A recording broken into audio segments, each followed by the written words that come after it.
Welcome to Preschool Storytime with Miss Leslie. I really miss seeing you. We're not at the library, but we can have story time this way. Grown-ups, please check out the Brownsburg Library's website for our story times.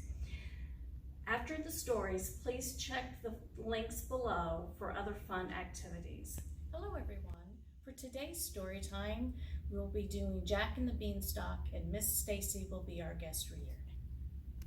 Jack and the Beanstalk.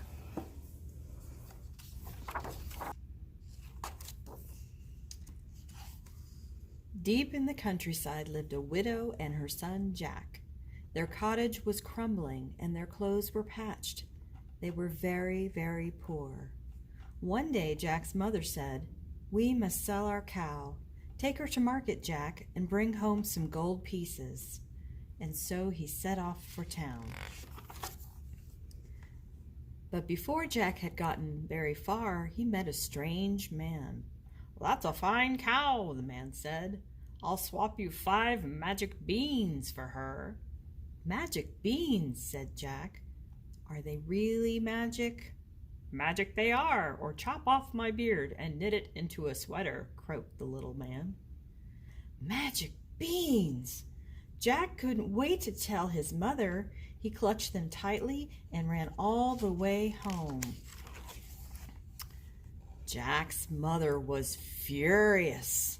"We need money, not useless old beans," she cried, and she threw them out the window in disgust. But late that night, a tiny bean sprout poked out from the ground, and then it grew and grew and grew.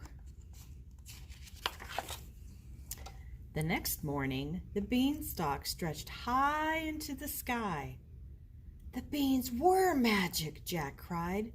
"But what's at the top?"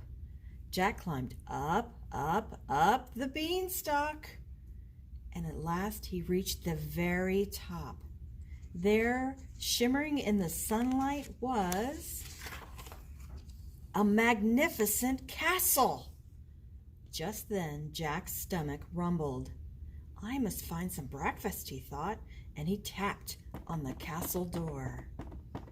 The door creaked open, and a huge giantess smiled down. "Hello," Jack shouted up. "Please, do you have any food?" "You poor thing," boomed the giantess. "Come right in, but quickly, before the giant gets up." What a marvelous feast!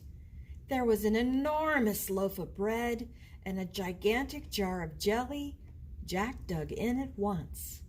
But suddenly the room began to shake. Boom, boom, boom.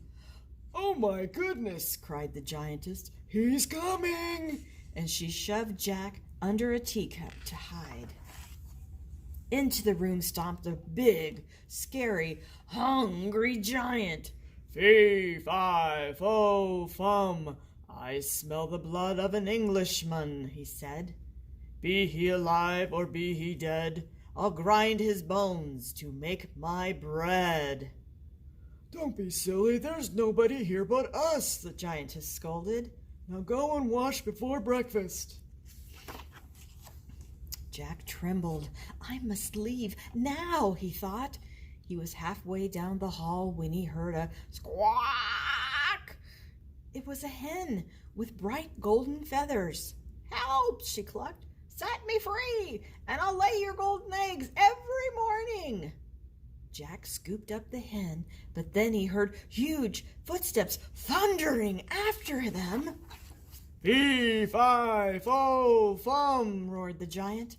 "I smell the blood of an Englishman, and there he is!" Jack raced out of the door. He jumped and slid down the beanstalk, down, down, down, all the way back to his cottage. "Mother, quick, bring an axe!" he shouted. Jack's mother swung the axe at the beanstalk. Thwack! It shuddered and shook, and then the giant came tumbling down. Fee, fi, fo, fum, crash! And that was the end of the giant.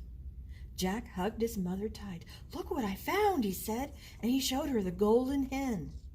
"Oh, Jack," said his mother, "I'm so glad you're safe. And you were right about those magic beans."